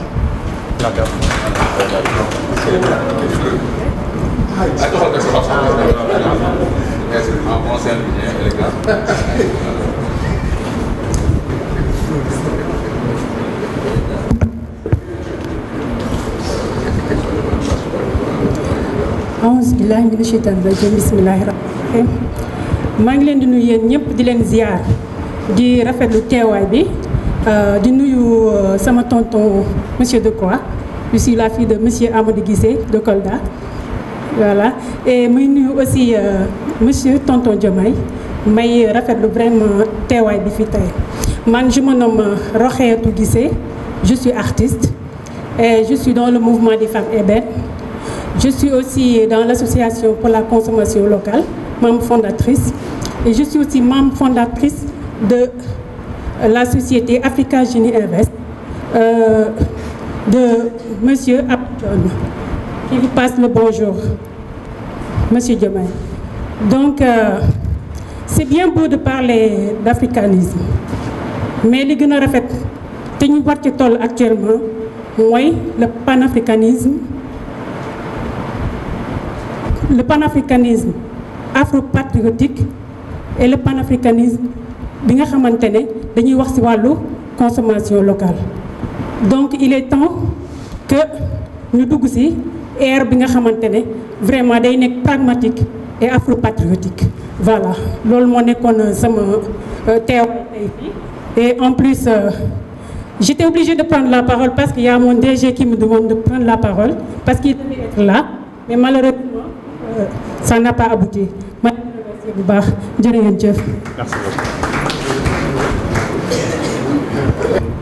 Alors, chers amis, je vais être très bref parce que franchement, il y a à boire et à manger dans ce débat sur le panafricanisme. J'ai noté d'ailleurs que beaucoup d'intervenants ont refait une conférence à leur façon. Bon, c'est normal, c'est le sujet qui est passionnant. La bonne nouvelle maintenant, c'est que la jeunesse africaine semble s'être emparée du débat sur le panafricanisme, ce qui est une très bonne chose. Par contre, ce qui m'attriste profondément, et je l'ai vu, j'étais en RDC, il y avait Macron qui devait venir là-bas, les jeunes sont sortis pour protester contre la visite de Macron. Et ils tenaient des posters. Alors je me suis dit, je suis quand même chez des panafricanistes de chez Lumumba, et qui connaissent Boganda, qui connaissent Sankara, qui connaissent Cabral, qui connaissent Cheikh Anta Diop. Donc je me suis dit, ces photos-là, ces posters, ça doit être ces personnalités-là. Imaginez que ces posters étaient des posters de Poutine. Poutine de la Russie. Alors je me suis dit, il y a un grand combat à mener rapidement pour clarifier les choses. Et j'ai dénoncé dans des conférences, parfois les jeunes qui avaient de l'estime pour moi, certains ont perdu leur estime, mais je vais essayer de renégocier ça après. Mais ces jeunes disaient, je leur ai dit, on ne peut pas vouloir la souveraineté de l'Afrique sur l'Afrique, la tutelle de l'Afrique sur l'Afrique, et aller négocier une autre tutelle, la mettre dans la poche avant de demander à l'ancienne tutelle de partir. Il faut arrêter ça. Nous ne cherchons la tutelle de personne d'autre que de l'Afrique sur l'Afrique. C'est un point important. Je ne sais pas si mon ami Bouba Diop est là, mais il y a un point sur lequel il a contribué, la question de la paix. J'aurais voulu lui donner l'exemple de quelqu'un qui, au sommet de l'Union africaine, sommet sur le gouvernement fédéral, l'Union, le gouvernement de l'Union, Blaise Compaoré s'est levé à Accra pour demander qu'on bloque tout débat, qu'on suspende tout débat sur l'unité en attendant qu'on règle la paix partout en Afrique. Vous vous rendez compte? La RDC est en guerre depuis l'indépendance. Le Soudan est déstabilisé depuis l'indépendance. Beaucoup de pays sont en guerre ou en conflit. On nous dit que ne parlez pas d'histoire d'unité et tout. Attendez qu'on règle la paix partout en Afrique. C'était du dilatoire. C'est une façon d'être anti-panafricaniste sans l'avouer. C'est ça aussi le drame de l'Afrique. Tous nos chefs d'État ont peur de dire qu'ils ne sont pas panafricanistes. Donc ils prétendent être panafricains, mais ils n'y croient pas une seule seconde. L'autre question que je voulais poser, c'est la problématique de Cheikh Anta Diop. Il faut rapidement, urgemment faire basculer l'Afrique sur la pente de son destin fédéral. Est-ce que vous croyez que l'Afrique a un destin fédéral? Beaucoup de gens aujourd'hui essaient de nous expliquer que cette histoire de fédéralisme, ça a mené à ce que l'on sait. Ils disent que le fédéralisme a échoué. Mais il n'a jamais été pratiqué pour échouer. C'est les antifédéralistes qui ont triomphé et qui nous ont imposé la balkanisation de l'Afrique. Nkrumah a parlé devant 32 États, 32. Aujourd'hui, nous sommes 54. Et des gens disent qu'il faut casser le Nigeria en une dizaine de pays parce que ça ne marche pas. Il faut casser la RDC en une dizaine de pays parce que ça ne marche pas. Donc ces gens sont prêts à nous mener à une hyper-balkanisation de l'Afrique autour de 80 États. Quand est-ce qu'on va se réveiller et discuter la question du destin fédéral? Si le destin fédéral est une réalité, et c'est ça notre combat, il faut mener ce combat. Et je trouve que de plus en plus, beaucoup d'intellectuels panafricanistes sont gênés de parler de l'État fédéral. C'est comme s'ils n'y croyaient plus. Donc le panafricanisme devient un concept, c'est-à-dire fourre-tout, un concept très joli qu'il faut utiliser et tout, mais c'est comme si les gens n'y croient plus. Alors que ceux qui ont vaincu les panafricanistes des années 60, ceux qui ont triomphé, c'est eux qui ont lamentablement échoué en nous donnant le continent que nous avons aujourd'hui. C'est extraordinaire ce qui arrive à l'Afrique. 0 pays émergent. 0. Donc on ne peut pas nous dire que ce modèle de développement est bon, il n'est pas bon. Donc il est temps que les Africains se réveillent. Je suis désolé Ndongo, je suis arrivé à 15 minutes de la fin de ton intervention. Donc pour me connecter sur ton intervention, c'est un peu difficile. Je te soutiens sur la question de Garvey et de la diaspora. Je pense, c'est dommage que le frère qui a parlé, il est parti après, mais ce qu'il dit sur le panafricanisme et la diaspora me désole un peu. Nous manquons de reconnaissance par rapport à ce que la diaspora a fait pour l'Afrique. Nous manquons de reconnaissance. Un autre débat dangereux, c'est de faire du panafricanisme un mouvement racialiste et exclure le nord de l'Afrique, par exemple, les arabo-africains, etc. Nkrumah, une fois, a dit que nous étions un continent tellement grand, tellement vaste, et que nous n'avions que des îles autour de nous. On s'est arrangé pour perdre toutes nos îles quasiment. Les Français occupent certaines îles et les appellent des îles françaises, etc. Aujourd'hui, certains Africains disent que l'Afrique du Nord ne fait pas partie de l'Afrique. Et donc nous sommes prêts encore à taillader notre continent, à découper une partie d'une région et à leur dire au revoir et venir essayer de construire un État panafricain noir, etc. Si mes souvenirs sont corrects, même Cheikh Anta Diop s'est amendé sur cette question. Et donc je pense qu'il faut faire très attention. Nasser et Nkrumah étaient très proches. Le premier mouvement panafricaniste, organisation panafricaniste, qui s'est tenu après les indépendances, c'était 61 Casablanca, le groupe de Casablanca. Nkrumah était là-bas, Modibo Keïta était là-bas, Sékou Touré était là-bas, et Mohamed V avait convoqué. Et ils se battaient pour éviter l'assassinat de Lumumba. Ils voulaient envoyer des armées pour défendre le Congo. C'est ça le panafricanisme pour moi. Donc, chers amis, je termine sur ça. Il y a un point à clarifier. Est-ce que c'est la Renaissance africaine qui crée les conditions d'un État fédéral, ou est-ce que c'est un État fédéral qui va créer les conditions de la Renaissance africaine? Moi, je suis pour la deuxième hypothèse. Dans les conditions actuelles, la Renaissance africaine va être extrêmement difficile. Idéologiquement, nous sommes vaincus. Nos intellectuels se sont tus. Nos intelligentsias se sont tus. Et on se retrouve dans des situations de désert, des gens qui ont déserté les grands combats. On ne peut pas parler de... Où sont les autres Cheikh Anta Diop? Où sont les Cheikh Anta Diop? Donc, même des étudiants de l'université de Cheikh Anta, dans une enquête, ne savaient pas à plusieurs pourcentages qui était Cheikh Anta Diop. Donc, la question de la Renaissance africaine, à mon avis, est fondamentale. Mais pas compris comme certains l'ont dit.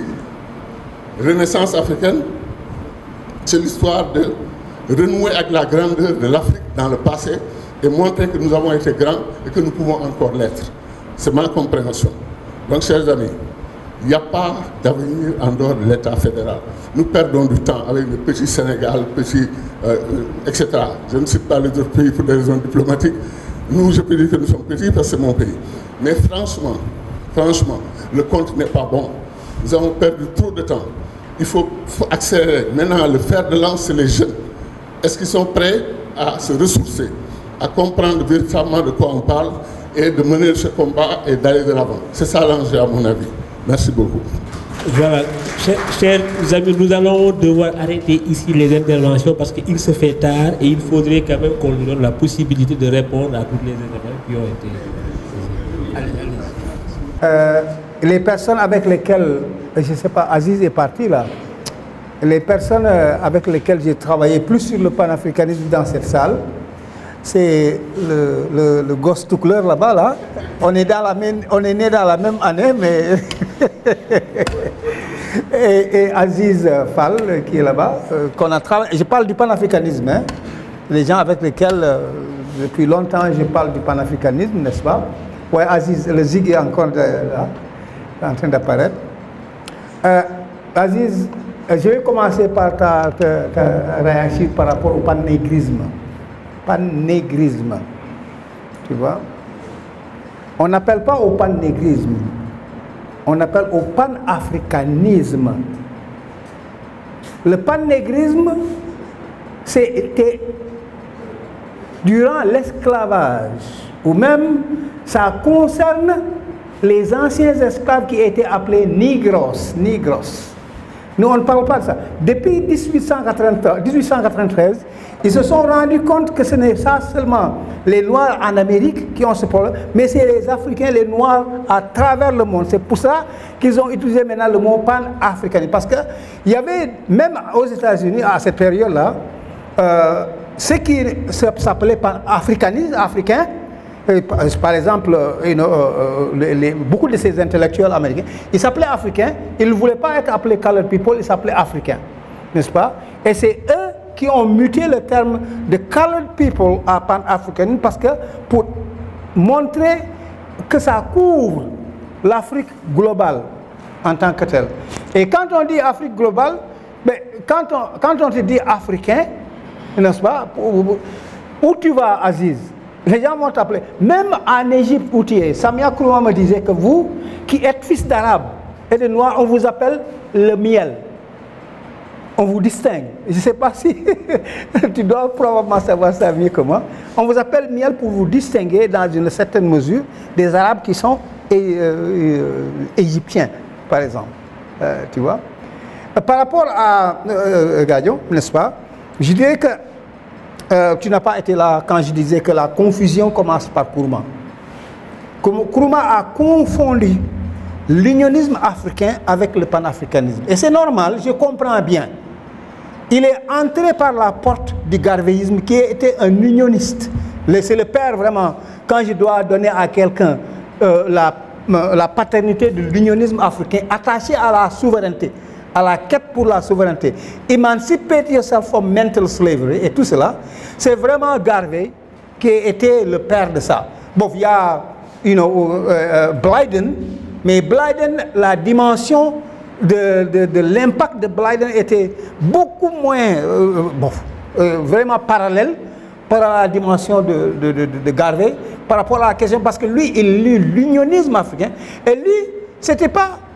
Il ne voulait pas l'union comme Cheikh Anta a voulu dans son premier ouvrage. Il voulait que tout le continent, y inclut les Arabes, n'est-ce pas, signés du point de vue stratégique, forment une seule union et qu'eux, avec les Caraïbes, forment cette union-là et de créer ce qu'on appelle l'empire sur lequel le soleil ne dort jamais, ne se couche jamais. En fait, je dis donc, Kourouma, c'est lui vraiment qui a créé cette confusion en mettant le panafricanisme, en le mettant dans la même sauce que l'unionisme.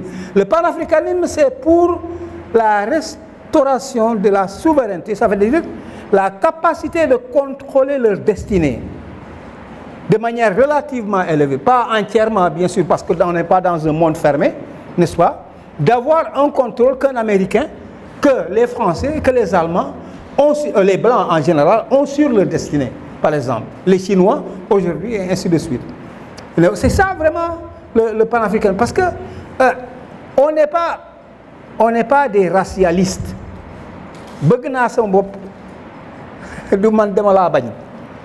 La réalité est que la race noire a été une création politique et purement politique. Tu vois? c'est pas une race, c'est la race, c'est les humains dans la réalité, n'est-ce pas, scientifiquement parlant, n'est-ce pas? Donc, il y a à faire une petite différenciation, à mon avis. Maintenant, pour ceux qui parlent de panafricanisme et de souverainisme, on parle de panafricanisme, on parle de souverainisme. Ouais, le panafricanisme est un mouvement souverainiste. Donc, il porte déjà son adjectif. Il ne peut pas être la même chose. Le panafricanisme, c'est pour les Noirs d'avoir leur souveraineté.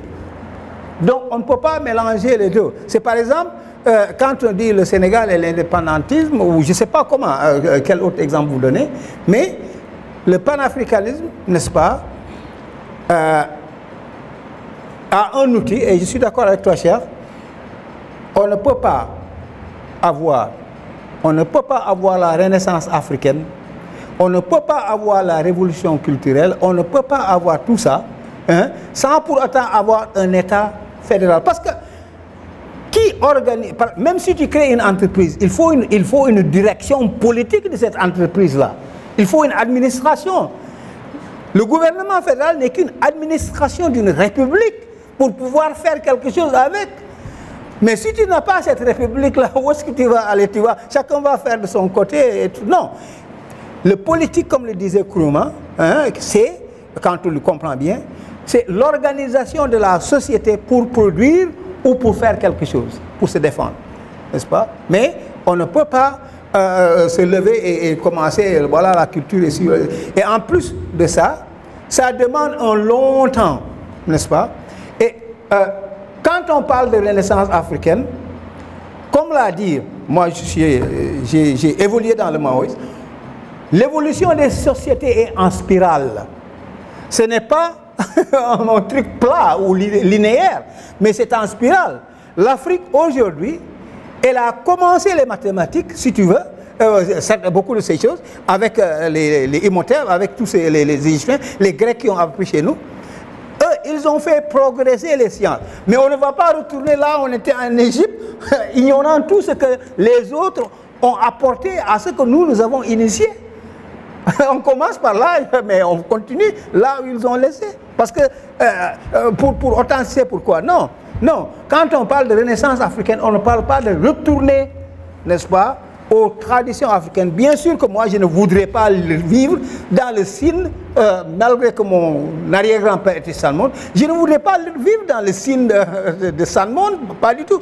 Mes droits, personnellement, c'est différent aujourd'hui. Ma compréhension des droits de citoyens, c'est différente de ce qu'elle était pendant cette période-là. Le roi ne peut pas venir et me demander quoi que ce soit. Donc, ce n'est pas un retour à l'initial, n'est-ce pas? C'est un retour au paramétrage de nos actions sur la base de notre culture. C'est tout simplement ce que ça signifie. Il faut que nous, quand on a un microscope, que ce soit un microscope, ou en tout cas des lentilles, comme on dit, n'est-ce pas? Les lanternes culturelles doivent être... Je donne un exemple très précis, très simple. La notion de liberté de l'individu, elle est complètement différente pour les Occidentaux que pour les Africains. La liberté de l'individu pour un occidental, elle est self-centered, elle est centrée sur la personne elle-même, mon petit bombrec. Mais la liberté chez nous, elle est centrée sur la collectivité dans laquelle nous vivons. Donc ce n'est pas la même conception. C'est pour ça que quand ils traitent les Maoris, les Chinois, les autres, oui, le truc d'embardement, oui, parce que la liberté solipsiste individuelle, n'est pas la même chose, n'est pas ce que les Chinois, la société chinoise ou la société africaine veut. Nous sommes une société qui prend l'unité communautaire dans laquelle tu es comme étant l'unité de base de ce que c'est que la liberté. Lolu djombonako. Lolu djombonako, ça veut dire quoi? Ça veut dire que la société, j'ai un devoir vis-à-vis de la société par rapport à mes comportements, par rapport à ce que je peux réclamer, par rapport à ce que je veux faire. Un occidental ne te dira pas ça. Il te dira que c'est it's my freedom, c'est ma liberté. Tu vois, ça c'est moi. Nous ne sommes pas des moi, nous sommes des nous. Donc ça, c'est un exemple parmi tant d'autres, par exemple. N'est-ce pas? Et la Renaissance, c'est justement revoir ces concepts-là, n'est-ce pas? à la lumière de nous-mêmes, notre culture, c'est que nous, à la lumière de ce qu'on appelle Ubuntu, n'est-ce pas? Je suis parce que tu es Nitaï Garabam, par exemple, tu vois, alors que l'occidental, c'est pas ça qu'il regarde. Donc, Renaissance ne veut pas dire retourner et ignorer qu'il y avait des voitures, ou ignorer qu'il y a des ordinateurs, ou ignorer qu'il y a quoi que ce soit. Non, justement, comment utiliser ces instruments-là? Surtout gouverner, ne serait-ce que gouverner. Comment gouverner une république démocratique? N'est-ce pas? Comment gouverner une république démocratique qui puisse effectivement ne pas être une république qui centralise le profit, l'individualisme comme étant ce qu'il faut protéger le plus, mais la communauté au moins, n'est-ce pas? Ça, c'est la Renaissance africaine, mais c'est tout un sujet à discuter. Le panafricanisme, c'est pas, c'est pas, et Gadi, j'allais te dire aussi, n'est-ce pas? Il y a une misconception du groupe de Casablanca par beaucoup de panafricanistes, par beaucoup, je ne sais pas, d'unionistes africains, hein? Parce que quand tu regardes les discours d'Addis Abeba en 63, le 24 mai, 25, tous les discours, hein, tout ce qui était dans le groupe d'Addis Abeba, sauf Sékou Touré et Modibo Keïta, avaient voté contre le projet de Nkrumah. Tous, tant qu'ils sont. Que ce soit Nasser, Bourguiba riait même de lui à la fin, n'est-ce pas? Ils avaient besoin de Nkrumah à cette période-là. Il y a un frère nigérien qui a fait un excellent travail sur ça. Ils avaient besoin de Nkrumah. Et l'objectif, c'était vraiment soutenir la libération de l'Algérie. C'était ça vraiment l'objectif de cette rencontre. Il y avait même le Laos qui faisait partie de cette rencontre-là. Même le Laos était là, n'est-ce pas? L'objectif, c'était beaucoup plus de soutenir ça. Maintenant, ils ont accepté tout ce que Nkrumah... Nkrumah est venu avec ses textes, ils ont signé, oui, parce qu'ils avaient besoin du Ghana. C'était ça l'essentiel, mais la réalité, c'est que le groupe de Casablanca, dont on parle, dont on nous chante, n'a jamais été un groupe, plus ou moins, même, uniforme, plus ou moins uniforme. Il y avait Modibo et il y avait Sékou Touré. Et Sékou Touré, je ne sais pas si vous le savez, mais si la Guinée a pu résister à De Gaulle, c'est grâce à Kwame Nkrumah. C'est lui qui a pris à lui-même 10 millions de dollars contre son parti. Et a donné ça à Sékou Touré, a dit voilà, fais marcher la Guinée. 10 millions de dollars à cette époque-là, et c'était le truc du cacao, n'est-ce pas, qu'il avait accumulé. Ça a d'ailleurs créé des problèmes Nkrumah plus tard, avec le barrage d'Akosombo qu'il faisait là, n'est-ce pas? Hein? Et justement, voyant que Nkrumah était vraiment prêt à soutenir ce gars-là, De Gaulle s'est rendu compte que les temps ont changé maintenant. Et ça a plus ou moins accéléré, plus ou moins cette question d'indépendance pour le reste de l'Afrique. Parce que pour lui, s'il n'y avait personne qui avait soutenu la Guinée, il allait regretter, il allait revenir. Et maintenant, ça y est, la question d'indépendance, il aurait obtenu ce que les Senghor et les autres voulaient. N'est-ce pas? Mais le panafricanisme, nous, ce n'est pas nous qui avons créé la dimension politique de la couleur de notre peau. Ce n'est pas nous. C'est les autres qui l'ont créé pour justifier leur comportement inhumain. Ce serait quand même bizarre que nous-mêmes, on dit non, vous savez, hein, vous avez créé ça pour nous oppresser et vous opprimer, et ça marche jusqu'à présent, mais nous allons ignorer ça. Non, ça ne va pas. Nous devons nous battre justement sur cette base-là. Et justement sur cette base-là, d'ailleurs, Cheikh Anta au départ, ce n'était pas une erreur de sa part, hein, il voulait un État panafricain. C'est pour ça qu'il voulait l'Afrique au sud du Sahara, mais c'est après qu'il s'est rendu compte, pour des questions seulement géostratégiques. Quand vous lisez l'interview là, il répète ça. Pour des questions géostratégiques, les Arabes, mais c'était pas, il dit que même s'ils ne viennent pas, on va faire, n'est-ce pas? Maintenant, pour ceux qui posent la question de l'unité africaine, comment est-ce que ça va se faire? Vous savez, il y a une chose qui m'est venue un peu récemment. je me suis rendu compte que nous, Africains, les unionistes, hein, je parle des unionistes, ceux qui veulent l'unité africaine, à mon avis, l'exemple américain est excellent. Pourquoi elle est excellente? Les gens pensent que les États-Unis sont nés en 1789. Non, ce n'est pas vrai. Les États-Unis sont nés en 1776. 1776, comment? La signature, la création de la Continental Convention, n'est-ce pas? C'était un pacte de défense, une fédéralisation de la défense de ces différents États. C'était une vraie fédéralisation. Et ils avaient un seul commandement qui était George Washington, qui a été nommé d'ailleurs par John Adams. Et cette armée fédérale-là, il ne l'appelait pas fédérale, mais cette armée fédérale a montré que c'est ensemble que nous pouvons faire quelque chose. Donc ils se sont basés sur ce cas-là précis de la fédéralisation de la défense.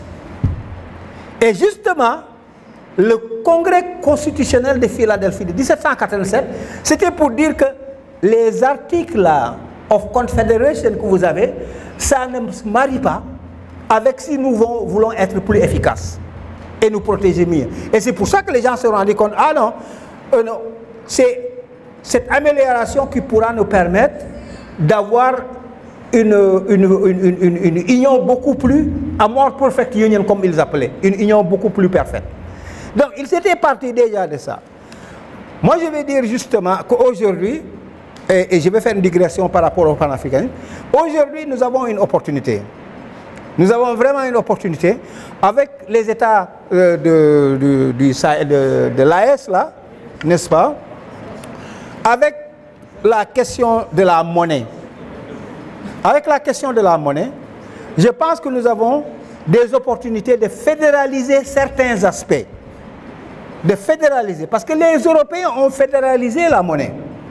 Maastricht était une fédéralisation de la monnaie européenne. Et c'est comme ça qu'ils ont une monnaie unique. Le CFA aujourd'hui peut être fédéralisé. Parce que tout est là déjà, les infrastructures et tout, c'est toujours déjà là. Oui, il ne faut pas mettre le Nigeria dedans, ça c'est sûr, et j'ai mes raisons. Hein? Mais il faut mettre la République démocratique du Congo dedans. Parce que quand moi j'étais là-bas dernièrement, ils refusaient leur monnaie, ils voulaient soit le dollar, soit le CFA. Ils utilisent déjà le CFA. Donc, l'AES là, ils peuvent effectivement fédéraliser la sécurité en y incluant par exemple le Tchad, la République centrafricaine, même le Soudan du Sud, et créer une structure fédérale sécuritaire qui peut effectivement confronter le terrorisme. Et avec ces deux pieds-là, parce que Mali, ils sont dans le CFA et tout ça. Et moi, je ne vois pas, parce que les structures, tout ce qu'on a besoin, c'est de couper la France de là. C'est tout. On n'a pas besoin de former des gens pour gérer une monnaie. Ils sont déjà là, et ainsi de suite. Maintenant, il faut justement être sûr que les États n'interviennent pas dans l'impression de la monnaie. Qu'un président du Sénégal ne peut pas se lever et dire que moi je veux tel nombre de billets plus. Non, non, non, non, non. C'est la structure fédérale qui dit que le Sénégal tu peux avoir tant. C'est la structure fédérale qui dit que la Côte d'Ivoire tu peux avoir tant. C'est ça qu'on appelle fédéraliser. Ça, on peut le faire. On peut le faire et ça n'a pas à attendre. Et comme on dit, l'appétit vient en mangeant. Comme avec les Américains, l'appétit est venu en mangeant. Des choses comme ça peuvent être faites maintenant. Ça n'a pas à attendre. Et les conditions, à mon avis, sont réunies, quoi, tu vois. Bon. Je ne sais pas, parce que les autres, il n'y a pas eu de questions. Hein. Il y a eu juste que des remarques pour l'essentiel. Je suis content d'être là, de voir tout le monde qui est là. Oui, la dame là. Tous mes anciens collègues.